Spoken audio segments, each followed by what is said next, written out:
ہم وہی کہیں گے جو ہمارا دین ہم کو بتاتا ہے، عمل کرو تو تمہارا بھلا ہے۔ والصلاة والسلام على سید الانبیاء اما بعد فاعوذ باللہ من الشیطان الرجیم بسم اللہ الرحمن الرحیم ان اللہ وملائکته یصلون علی النبی یا ایہا الذین آمنوا صلوا علیہ وسلموا تسلیما اللہم صل علی سیدنا وشفیعنا وحبیبنا ومولانا محمد وبارک وسلم صلاۃ وسلاما علیک یا رسول اللہ صلی اللہ تعالی علیہ وسلم۔ اصحاب الجنۃ یومئذ خیر مستقرا واحسن مقیلا، جنت والوں کا اس دن اچھا ٹھکانہ اور حساب کے دوپہر کے بعد اچھی آرام کی جگہ۔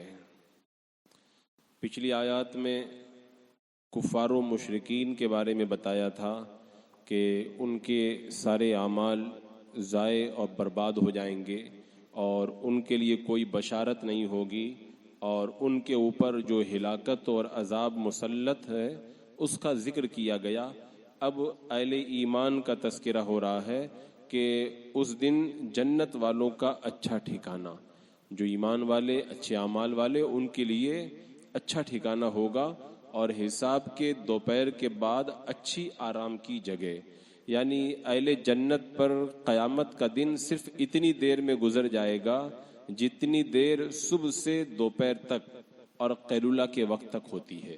پھر وہ جنت میں اپنے اپنے ٹھکانوں میں چلے جائیں گے۔ حضرت عبداللہ ابن مسعود رضی اللہ تعالیٰ عنہ نے فرمایا کہ قیامت کا آدھا دن اس وقت تک گزرے گا یہاں تک کہ جنتی جنت میں اور جہنمی جہنم میں چلے جائیں گے۔ یعنی کافروں کے لیے تو اتنا سخت دن ہوگا وہ 50,000 سال کا ایک دن، لیکن مسلمان کے لیے وہ دن اتنا چھوٹا ہو جائے گا، اتنا چھوٹا ہو جائے گا کہ قیامت کے دن کی مقدار کم کر کے مومنوں پہ صرف اتنی کر دی جائے گی جتنی مقدار عصر کے وقت سے غروب آفتاب تک ہوتی ہے۔ اب عصر کی نماز پڑھ کے فارغ ہو جائیں اور مغرب تک یہ کتنا وقت رہتا ہے، اتنا مختصر وقت رہتا ہے۔ تو جب قیامت کی ہولناکیوں کے بارے میں بندہ سنتا ہے کہ 50,000 سال کا ایک دن ہوگا تو کلیجہ منہ کو آتا ہے کہ پھر کیا حالت ہوگی اس قیامت کی گرمی میں۔ تو کہا گیا کہ وہ ساری ہلاکتیں اور تباہیاں کفار و مشرکین کے لیے ہے، اہل ایمان کے لیے تو بس لمحوں کے اندر وہ گزر جائے گا۔ اور ایک روایت میں حضرت عبداللہ ابن ابو سعید خدری رضی اللہ تعالیٰ عنہ بیان کرتے ہیں، اللہ کے رسول علیہ السلام نے یہ آیت کریمہ اس کی تفسیر کی، یعنی فی یومئذ کان مقدارہ الف سنۃ مما تعدون، اس دن میں جس کی مقدار تمہاری گنتی کے اعتبار سے 1000 سال ہے، قیامت کا دن۔ تو اس کی تفسیر کرتے ہوئے اللہ کے رسول علیہ السلام نے فرمایا، اس ذات کی قسم جس کے قبضہ و قدرت میں میری جان ہے، مومن سے اس دن میں تخفیف کی جائے گی یہاں تک کہ اس کو فرض نماز پڑھنے میں دنیا میں جتنا وقت لگتا تھا اس پر وہ قیامت کا دن اس سے بھی کم وقت میں گزر جائے گا۔ آپ فرض نماز پڑھتے ہیں کتنا ٹائم لگتا ہے، اس سے بھی کم وقت کے اندر قیامت کا پورا دن ان کے لیے گزر جائے گا، اور قیامت کی وہ سختیوں سے محفوظ و مامون ہو جائیں گے۔ حالانکہ قیامت کا دن 50,000 سال کا ہوگا کافر کے لیے، اور مومن کے لیے تو کتنی راحت ہے۔ ایک روایت میں یہاں تک آیا، حضرت ابو ہریرہ رضی اللہ تعالیٰ عنہ کہتے ہیں کہ اللہ کے رسول علیہ السلام نے فرمایا، قیامت کا دن مومنوں پر اتنے وقت میں گزرے گا جتنا وقت ظہر اور عصر کے درمیان ہوتا ہے۔ تو ایک روایت میں تھا کہ فجر سے ظہر تک، ایک میں ہے کہ ظہر سے عصر تک، اور ایک میں ہے کہ عصر سے مغرب تک، اور ایک میں ہے کہ صرف فرض نماز پڑھنے کی برابر۔ تو اس کا مطلب اعمال کے اعتبار سے یہ تفاوت ہوگا، کسی کو تھوڑا ٹائم زیادہ لگے گا، کسی کو کم وقت لگے گا۔ اور حضرت ابو ہریرہ کہتے ہیں میرا آقا علیہ السلام نے فرمایا کہ رب العالمین کے سامنے لوگ اس دن کے نصف تک کھڑے رہیں گے جس کی مقدار 50,000 سال ہے۔ آپ دیکھیں 50,000 سال کا دن ہے، اس کے نصف تک لوگ اللہ کی بارگاہ میں کھڑے رہیں گے، تو کتنے دن ہوئے؟ 25,000 سال۔ تو اللہ کی بارگاہ میں بندے 25,000 سال کھڑے رہیں گے، لیکن کیا فرماتے میرے آقا کہ مومنوں کے لیے وہ دن اتنا آسان کر دیا جائے گا جتنا وقت آفتاب کے غروب کی طرف مائل ہونے سے لے کر آفتاب کے غروب ہونے تک لگتا ہے۔ یہ 20 منٹ کا ٹائم رہتا ہے۔ آفتاب ڈوبنے لگتا ہے، وہ ڈوبنے تک 20 منٹ کا ٹائم رہتا ہے، تو 25,000 سال تک اللہ کی بارگاہ میں بندہ کھڑا رہے گا، لیکن مومنوں کے لیے وہ دن کتنا ہو جائے گا؟ وہی 20 منٹ، 15-20 منٹ کا ٹائم ہوگا۔ تو یہ اللہ تبارک و تعالیٰ کا بڑا انعام ہوگا اہل ایمان پر۔ اسی کو فرمایا اصحاب الجنت یومئذ خیر مستقرا واحسن مقیلا، جنت والوں کا اس دن اچھا ٹھکانہ اور حساب کے دوپہر کے بعد اچھی آرام کی جگہ۔ حساب سے جب بندہ فارغ ہو جائے گا پھر جنت کی بہاروں میں جائے گا۔ اور آگے کیا فرمایا؟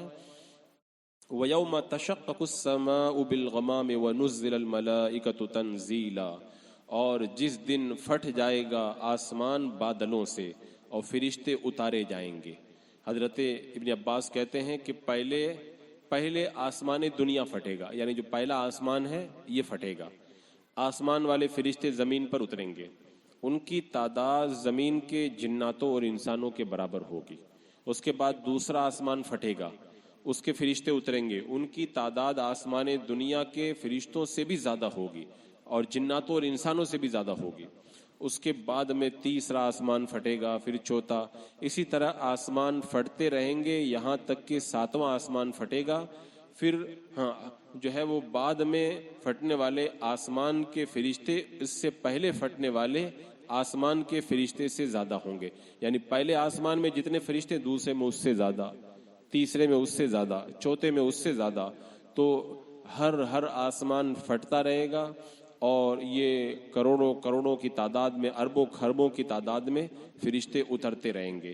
پھر اس کے بعد میں قربین یعنی اللہ کی بارگاہ کے جو خاص فرشتے مقربین ہیں وہ نازل ہوں گے، اور اس کے بعد میں عرش کو اٹھانے والے فرشتے اتریں گے۔ اسی کو اللہ تعالیٰ نے فرمایا وَيَوْمَ تَشَقَّقُ السَّمَاءُ بِالْغَمَامِ، اور جس دن پھٹ جائے گا آسمان بادلوں سے، وَنُزِّلَ الْمَلَائِكَةُ تَنزِيلًا، فرشتے اتارے جائیں گے پوری طرح۔ کافروں نے کہا تھا نا کہ آپ اللہ کے نبی ہیں تو فرشتے لے کر کے آئیں، رب نے فرمایا فرشتے اتریں گے، آسمان پھٹے گا، وہ قیامت کے دن ہوگا، وہ ابھی فرشتے نہیں اتریں گے۔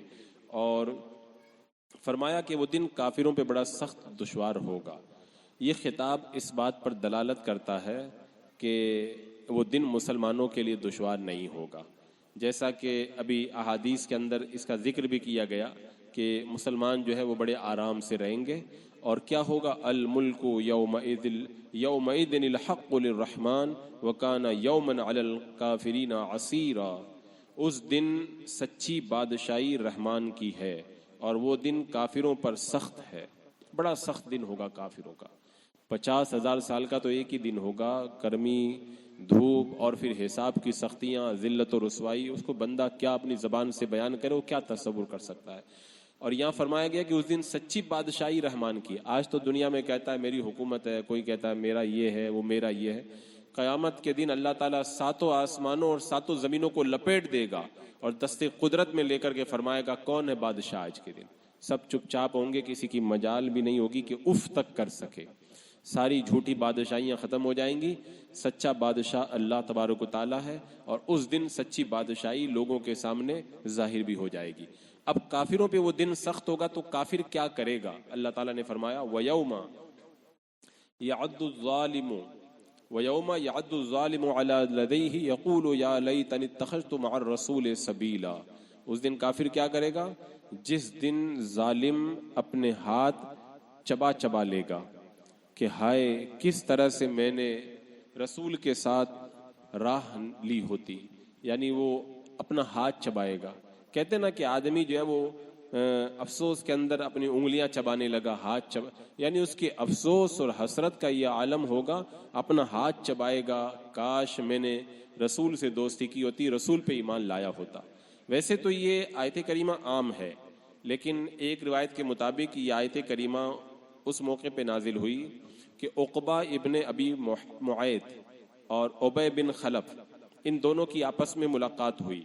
عقبہ ابن ابی معیط اور یہ دونوں آپس میں دوست تھے، تو ایک نے دوسرے سے کہا کہ مجھے معلوم ہوا ہے کہ تم محمد صلی اللہ تعالیٰ علیہ وسلم کے پاس گئے تھے، ان کا پیغام سنا اور تم ان پر ایمان لے آئے ہو، کیونکہ اللہ کے رسول علیہ السلام نے جب عقبہ بن معیط سے کہا تو وہ کلمہ دکھانے کے لیے پڑھنے لگا۔ تو جواب میں یہ عقبہ بن معیط کہتا ہے اپنے دوست سے، اللہ کی قسم میں نے جو ہے وہ ایسا نہیں کیا ہے, میں تو ان کو خالی ایسے ہی جو ہے وہ راضی کرنے کے لیے ایسا کر رہا تھا, میں ایمان نہیں لایا ان پر. تو جواب میں وہ بدبخت ابی بن خلف کہتا ہے اگر تم ان کے چہرے پر تھوک کر کے ان کو جھٹلاؤ گے نہیں تو میں تم سے دوستی توڑ دوں گا, معاذ اللہ رب العالمین. تو اللہ تعالیٰ نے اس کو اس بات پر قدرت ہی نہیں دی کہ وہ معاذ اللہ ایسا کر سکتا. ایک روایت میں یہ آتا ہے کہ جب اس دشمن خدا نے میرے آقا علیہ السلام کے چہرہ مبارک پر تھوکنے کی کوشش کی تو یہ تھوک پلٹ کر کے اسی کے چہرے پہ آ گیا اور اس کے دونوں رخسار جل گئے, اس پر نشان پڑ گئے اور مرتے دم تک اس کے چہرے پر نشان بنے رہے. تو یہ دونوں دوستوں نے بات کی, اپنی دوستی کے لیے اللہ کے رسول سے دشمنی کی, تو اللہ تعالیٰ نے پھر کیا کیا, عقبہ ابن ابی معیط کو جنگ بدر میں قتل کر دیا گیا اور ابی بن خلف کو اللہ کے رسول علیہ السلام نے جنگ احد میں اپنے ہاتھوں سے قتل کیا. یہ روایت میں آتا ہے کہ جنگ بدر کے دن عقبہ ابن ابی معیط قید کیا گیا, قیدیوں میں تھا. اللہ کے رسول علیہ السلام نے حضرت علی شیر خدا رضی اللہ تعالیٰ عنہ کو فرمایا اس کو قتل کر دو. تو عقبہ بن معیط نے کہا کہ کیا قیدیوں کو بھی قتل کیا جاتا ہے؟ تو اللہ کے رسول علیہ السلام نے فرمایا تمہارے کفر و فجور کی وجہ سے اور اللہ اس کے رسول کے ساتھ سرکشی کی وجہ سے تمہیں قتل کیا جائے گا. پھر حضرت علی نے اس کی گردن اڑا دی. اور امیہ بن خلف نے کہا تھا کہ میں معاذ اللہ محمد کو قتل کروں گا, معاذ اللہ. تو جب اللہ کے رسول علیہ السلام کو یہ خبر ملی تو آپ نے فرمایا بلکہ انشاءاللہ میں اس کو قتل کروں گا, فرمایا میں اس کو قتل کروں گا. پھر جنگ احد میں اللہ کے رسول علیہ السلام نے اس کو نیزہ مارا اور نیزہ مار کر کے اس کو جہنم میں پہنچایا. تو ان دونوں کی جو دوستی تھی اللہ تعالیٰ نے اسی کا ذکر یہاں پہ فرمایا کہ وَيَوْمَ يَعَدُّ الظَّالِمُ عَلَى يَدَيْهِ يَقُولُ يَا لَيْتَنِي اتَّخَذْتُ مَعَ الرَّسُولِ سَبِيلًا. جس دن ظالم اپنا ہاتھ چبا چبا لے گا, قیامت کے دن یہ عقبہ بن معیط آئے گا اور اپنے ہاتھ چبا کر کے کہے گا ہائے افسوس, کاش میں نے امیہ بن خلف کے چکر میں اللہ کے رسول سے دشمنی نہیں کی ہوتی میں نے, اور میں نے اللہ کے رسول علیہ السلام کے اوپر ایمان لا کر کے جو ہے وہ ہدایت پائی ہوتی, لیکن افسوس میں نے ایسے برے آدمی کو دوست بنایا, اس نے مجھے تباہ و برباد کر کے رکھ دیا. اور قیامت کے دن وہ دونوں اپنے ہاتھوں کو کاٹ کاٹ کر کے کھائے گا, کونیوں تک چبا جائے گا. دوبارہ اس کو اللہ تعالیٰ ہاتھ پیدا کر دے گا, پھر ہاتھ کاٹ کاٹ کے کھائے گا, کونیوں تک چبا جائے گا, بار بار ایسا ہی کرتا رہے گا. افسوس کاش میں نے اللہ کے رسول علیہ السلام کے ساتھ راستہ اختیار کیا ہوتا, آپ کی پیروی کی ہوتی, میں آپ پر ایمان لایا ہوتا. لیکن کیا ہوا, رب نے فرمایا وہ کیا کہے گا, یا ویلتا لیتنی لم اتخذ فلانا خلیلا, وائے خرابی میری, ہائے کس طرح میں نے فلانے کو دوست نہ بنایا. اور اس کے بعد میں کہے گا لقد اضلنی عن الذکر بعد اذ جاءنی وکان الشیطان للانسان خذولا, بے شک اس نے مجھے بہکا دیا, کہے گا مجھ نے بہکا دیا, مجھے برباد کر دیا اس نے میرے پاس آئی ہوئی نصیحت سے. اور شیطان آدمی کو بے مددگار چھوڑ دیتا ہے. دوستی کس سے کی تھی؟ شیطان سے. تو شیطان کا کام کیا ہے؟ پکی دوستی کرتا ہے, ایک دم خوب پکی دوستی کرے گا, ڈرنا مت میں تیرے ساتھ ہوں. کفر کراتا ہے, گناہ کراتا ہے, شراب پلواتا ہے, سب کچھ کرواتا ہے. اور پھر جب وقت آتا ہے نا تو کیا کرتا ہے, کہتا تو جان تیرا کام جانے, تیرا میرا کوئی واسطہ نہیں ہے. تو شیطان کی دوستی کا یہی حال ہے, سب کچھ کرا دے گا, سب کچھ کرا دے گا. اور جب ڈوبنے کی باری آئے گی نا, تو بدر کے بارے میں نے بتایا تھا نا, بدر کے میدان میں جب وہ آ رہے تھے مکہ کے کافر, تو آنے کے لیے تیار نہیں ہو رہے تھے, تو شیطان بہت بڑا سردار بن کے آیا تھا, بولے چلو میں تمہارا ساتھ دوں گا, میں چلتا ہوں, لڑو تم لوگ نبی سے. بدر کے میدان میں سب کو کھینچ کر کے لے آیا ابو جہل کو. اور جب مسلمانوں کی فوجیں بھی کھڑی ہو گئیں, کفار کی فوجیں کھڑی ہو گئی, تبھی حضرت جبریل علیہ السلام لے کر کے آئے فرشتوں کی فوج, اور لشکروں کی صف لگانے لگے نا, ابلیس نے دیکھا تو بھاگنے لگا. تو ابو جہل نے کہا تو کہاں جا رہا ہے؟ بولے تم جانو, تمہارا کام جانے, میرا تمہارا کوئی واسطہ نہیں. تو وہ اس طرح جو ہے وہ آدمی کو ڈبا کر کے بھاگ جاتا ہے. اور اللہ تعالیٰ نے بتا بھی دیا کہ ایسے بروں کی دوستی آدمی کو برباد ہی کرتی ہے. میرے آقا صلی اللہ تعالیٰ علیہ وسلم نے ارشاد فرمایا, نیک دوست اور برے دوست کی مثال ایسی ہی ہے جیسے مشک والا اور لوہار کی بھٹی میں پھونک مارنے والا. اگر عطر بیچنے والے سے دوستی کرو گے نا, وہ عطر نہیں لگائے گا نا, تب بھی اس کے پاس جا کے بیٹھو گے, تب بھی بدن میں خوشبو تو پیدا ہو ہی جائے گی. آپ عطر کی دکان میں تھوڑی دیر بیٹھ کر کے آئیں, آپ کے بدن میں خوشبو آنے لگ جائے گی. اور لوہار کی بھٹی وہ تمہارے بدن پہ کوئلہ نہیں لگاتا، لیکن جب جا کے بیٹھو گے نا تو وہ بھٹی کو جلائے گا تو کچھ تو کالے کالے کپڑے ہو ہی جائیں گے. تو یہی حال ہے، شیطان کی دوستی کرو گے تو جہنم ہی میں لے کے جائے گا، اللہ والوں کی دوستی کرو گے تو جنت میں لے کے جائیں گے. حضرت ابو سعید کہتے ہیں میرے آقا علیہ السلام نے فرمایا کہ مومن کے سوا کسی اور کو دوست مت بناؤ، صرف مومن کو دوست بناؤ. اور آگے میرے آقا نے فرمایا متقی کے سوا کوئی اور تمہارا کھانا نہ کھائے. یعنی اگر دعوت کرنی ہے تو پرہیزگار لوگوں کی دعوت کرو. کہ یا رسول اللہ ہمارے لیے کون سا دوست اچھا ہے؟ فرمایا جس کو دیکھنے سے تمہیں خدا یاد آ جائے اور جس کی گفتگو سے تمہارے علم میں اضافہ ہو. ایسا دوست بناؤ دیکھو تو خدا یاد آئے اور بات کرو تو علم کے اندر اضافہ ہو جائے. اور اگر برے لوگوں کو دوست بناؤ گے تو کیا ہوگا؟ قیامت کے دن کافروں کو دوست بنانے پر نادم ہوگا کہ میں نے کیسا برا دوست بنایا. اور یہ اس بات کی دلیل ہے کہ قیامت کے دن مسلمان نیک لوگوں کو دوست بنانے پر راضی ہوگا، کتنا اچھا ہوا میں نے اچھوں کو دوست بنا. اللہ تعالیٰ فرماتا ہے کہ الاخلاء یومئذ بعضهم لبعض عدو الا المتقین. قیامت کے دن جگری دوست ہے نا آپس میں دشمن بن جائیں گے سوائے پرہیزگاروں کے. پرہیزگار لوگ دشمن نہیں بنیں گے، لیکن جگری دوست جن کے لیے اپنا سب کچھ لٹا دیتے تھے وہ بھی دشمنی کرتے ہوئے نظر آئیں گے. تو اللہ تعالیٰ نے یہاں پہ فرما دیا کہ شیطان کے بارے میں وہ افسوس کرے گا میں نے شیطان کو دوست بنا کے برباد ہو گیا، مجھ کو چھوڑ کے بھاگ گیا. لہذا دوست بناؤ تو اچھوں کو دوست بناؤ. بسم اللہ الرحمن الرحیم. اللہم صلی علی سیدنا مولانا محمد وبارک وسلم صلاۃ و سلام علیک یا رسول اللہ. یا اللہ یا رحمان یا رحیم العالمین، اپنے محبوبین کے صدقے میں اعمال صالحہ کی توفیق عطا فرما. اے اللہ ذی الحجہ کے اس عشرہ کی ان مقدس راتوں میں مولا ہمیں اپنی بارگاہ سے اترنے والی رحمتوں سے مالا مال فرما.